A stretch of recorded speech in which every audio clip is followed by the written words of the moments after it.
again with my buddy Chad. You ready to catch some fish, man? Man, I couldn't be more ready. After yesterday when we went on the cold, freezing, muddy, nasty Rappahannock, yeah, it's going to be a welcome treat. All right, we got a warming trend. Let's go find some active fish. Water's a little dirty. I might need to switch her down to a darker color. I'm going to try the white first.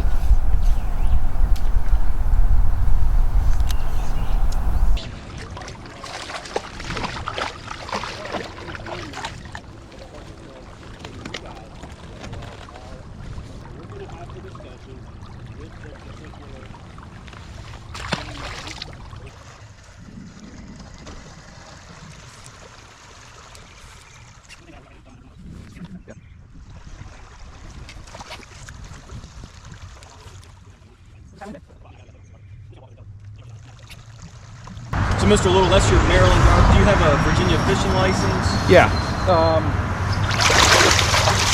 I think I can look it up.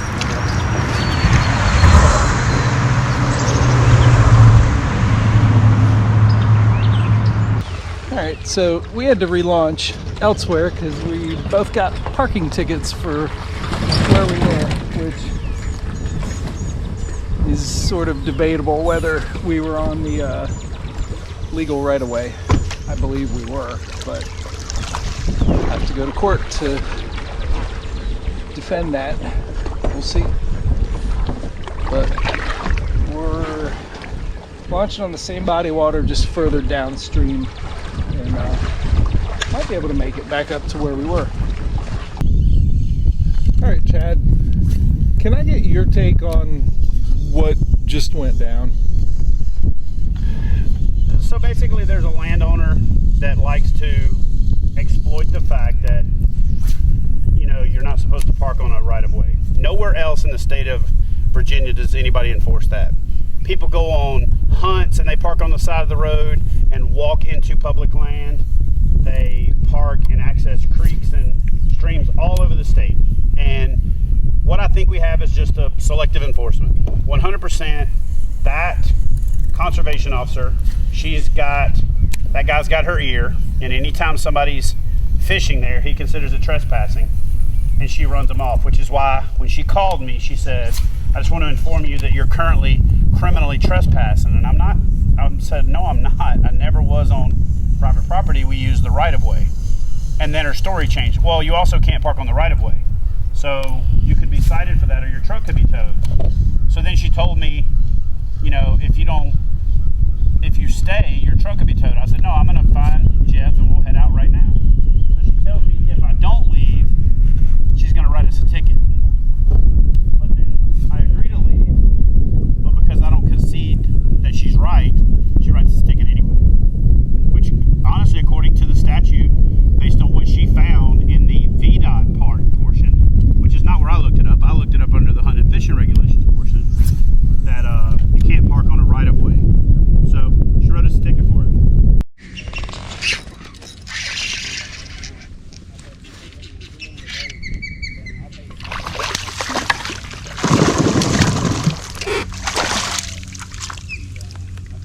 All right, there's one.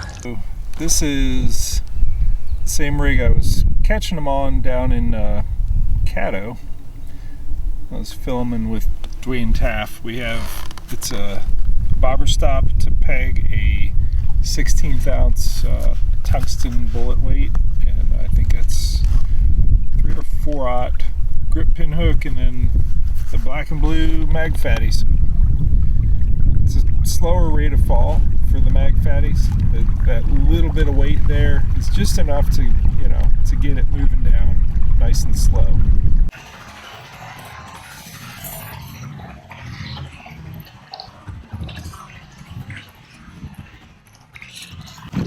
You ever cast your lure into places and then say to yourself, what if peasants who can't cast like that do?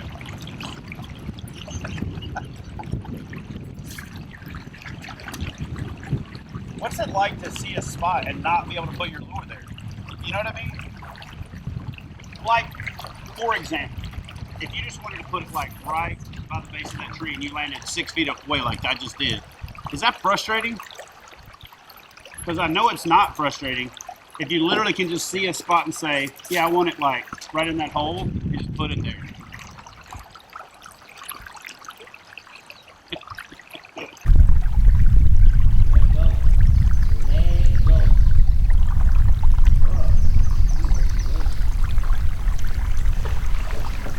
We're cruising up lake and Chad just got one off of the cypress trees here on this side.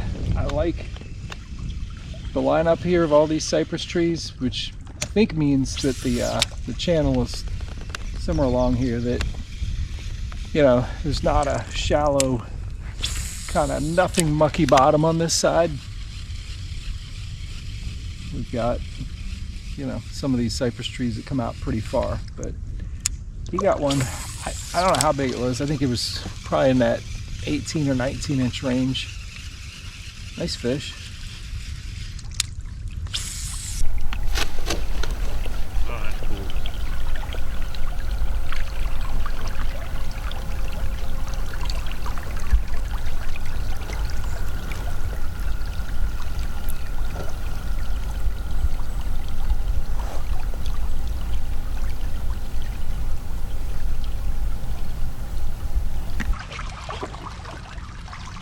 This is a significant fish. Yep, that's a good one. Oh.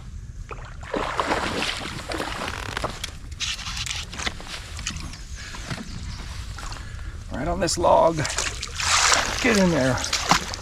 Oh, yes.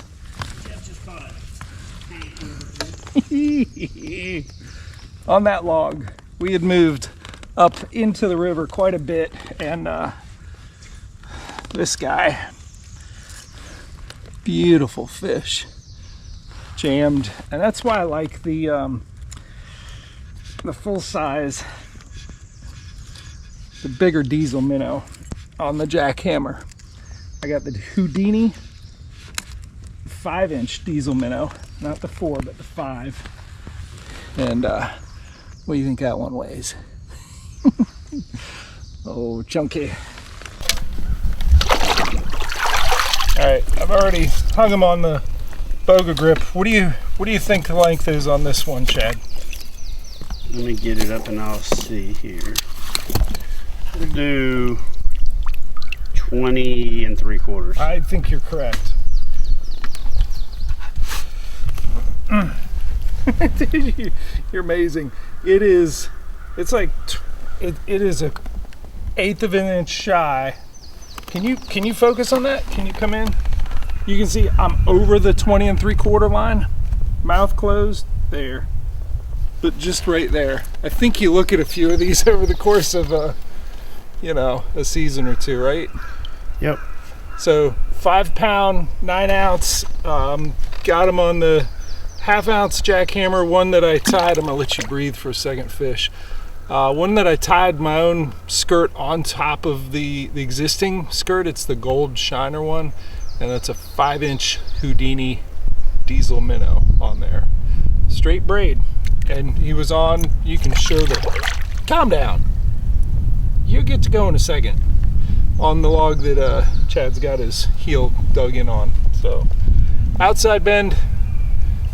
It's probably 6 feet deep right there. Good little current break. Yeah, getting some good ones. Yes.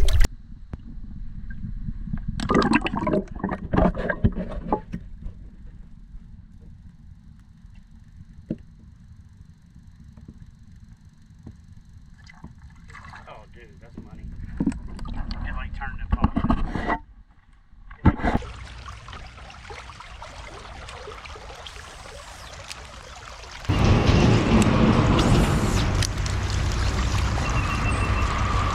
Well, we have made our way back up to where we got run out of. I can question the legality of how we parked, but you can't say that we can't be in the river. So here we are, just Had to work for it a little bit more than usual.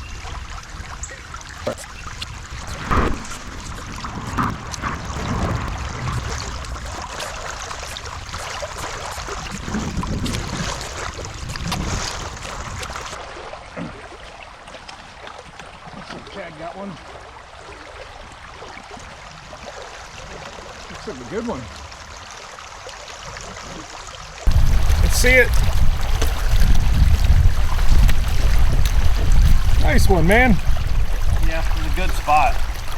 One of those like. What was good about it? Just everything. There was a fish on it? Outside bend. It had a little bit of a current break, but there was also sun hitting a little pocket. Yeah. And it had like a shade line, sun line. So there was a current ambush line, and then there was a light ambush line. So one more for your catch 22 in Virginia, huh? Yep. Cool.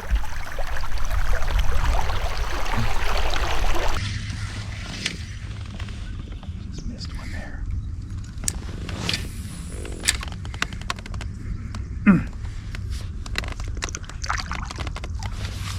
So I've gone up as far as I can on this branch because there's like a culvert there. I might be able to get through that pipe, I'm not really sure. But as low as it is, I don't know. We'll see. I may turn around and head back. But I just missed a fish moving with it. I'm gonna turn this down so you can see how shallow I'm about to get through. I actually snagged right over there. See, snagged.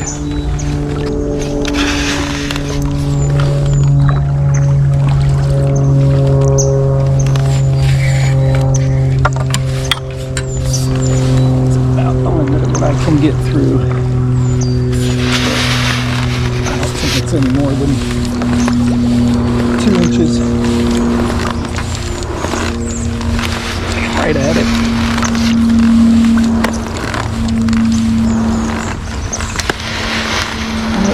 Through.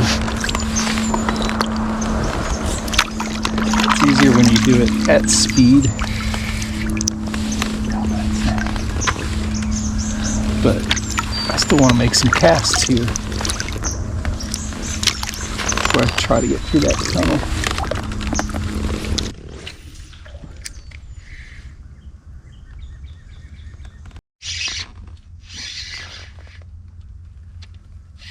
He was in that tunnel. Nice fish.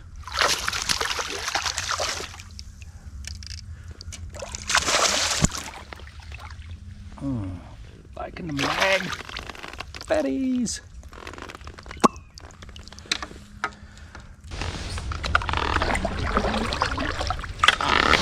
Alright, I'm gonna scooch down.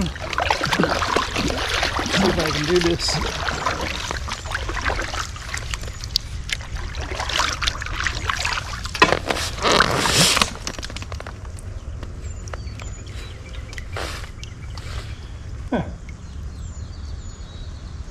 Well, there's some brush on the other end of it. I think I can figure something. Alright, let's see if I can get this on that branch. It's just on the other side. It's gonna take me getting really low and as far forward as I can on this boat.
Fatty's getting it done.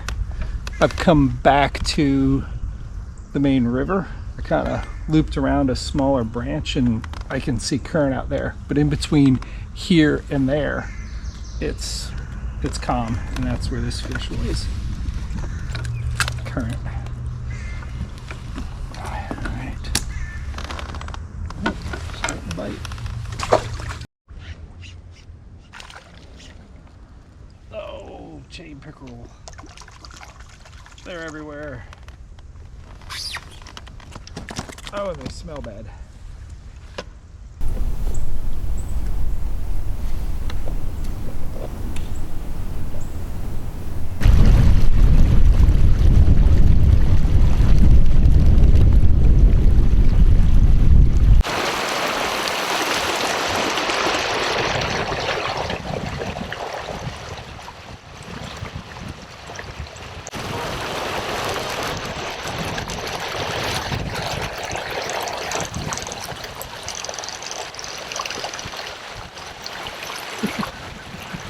Might be the lowest I've been in my recent memory. What do you got? 15. 15? I got 23. You pushed it today. Well, you gotta. Up current. It bothers me when people are like proud at the end of the day with 83%. I'm like, don't do that. Push it. Yeah. It's a good day though, man.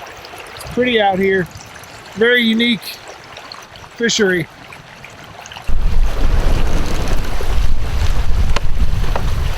Zero. Look. 80%. It's like the people in a fight who still have the ability to do a backflip. Oh, wait. And it's still running. Look. 0%. Yeah, but it was still running. Look. Yes. It will still run. It's 0%. Just as strong as it was at 100%. right? Well, it's got a false bottom, I guess.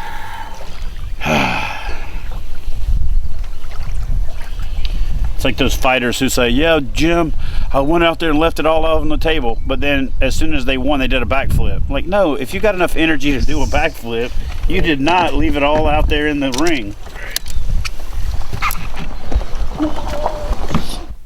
All right, that was a really long but fun day. It's about a 3-hour run down there for me, 6 hours on the road, and you know, we had a very long day that was productive and caught some great fish. So everything positive except for one thing, and that's this. This is a Virginia uniform summons. It's basically a court summons that I got to appear in court on, I think it's the 22nd of June. I got to go back down there because Chad and I parked in the wrong spot, right? Where we parked was a gravel lot next to a bridge with a path to drive your vehicle right down to the water. Looks like a launch. Looks, like thousands of other launches, that I've used across the country, right? The difference here is that particular landowner adjoining to that Virginia Department of Transportation easement that goes along the road had been angered by people leaving trash. So I pick up trash wherever I go, and it's out of respect for the land and the water, right? Not just for respect out of the landowner, in that adjoining property. I'm bringing this up because, I've been to this particular access many times before and cleaned it up and brought it home to our dumpster, and it's just a habit of mine. One of the benefits of doing that is that you get accesses like this, which are, I guess I'm finding out, not legal accesses, even though it's public land that we used along the road. The conservation officer explained that no, you still need permission from that landowner with the adjoining property to access it. He was pissed. Like, that landowner was aggravated by the tires and the, what I've cleaned up before looks like people pull over in that gravel lot and just empty whatever contents they have for fast food wrappers and beer bottles and anything else right there. That's the stuff I've picked up, and a couple tires. So if you don't pick up trash at your access points, you're going to have pissed off landowners, and you need to preserve that goodwill, because honestly, that place looked like so many other places that I've used that are there because of the goodwill of, I guess, the adjoining landowner. And this goodwill had been destroyed by locals or whoever it is that just abuse it. And I don't know why there's a gravel parking lot if it's not an access. I just don't understand that. It's, to me, inviting to pull in and do whatever. Well, the whatever should be accessing that river. Well, what actually happens is the people pull in and they dump their, old tires or whatever. So pick up trash for sure. And one of the things that I did learn from one of the conservation officers is that you can get an app called On X, and I think it's something that hunters use regularly. Letters ON and then the letter X, and what it does is it gives you like a Google Maps type, it's basically Google Maps with who owns the land adjoining, access areas or just, in this case, Virginia Department of Transportation easements, right? Which, if you looked at that, we were, where we accessed, we were within that easement. However, he explained that you still need the permission of the adjoining landowner to utilize that public easement, that publicly held Virginia Commonwealth easement, which was news to me. It's I think it's a contentious debate, and it's frustrating, but it's frustrating for that landowner, for people that dump tires and trash and whatever else. So pick up trash as you go, and hopefully we won't have as much, angry landowners that have the conservation officers on speed dial and say, nope, we got someone in there, get them out.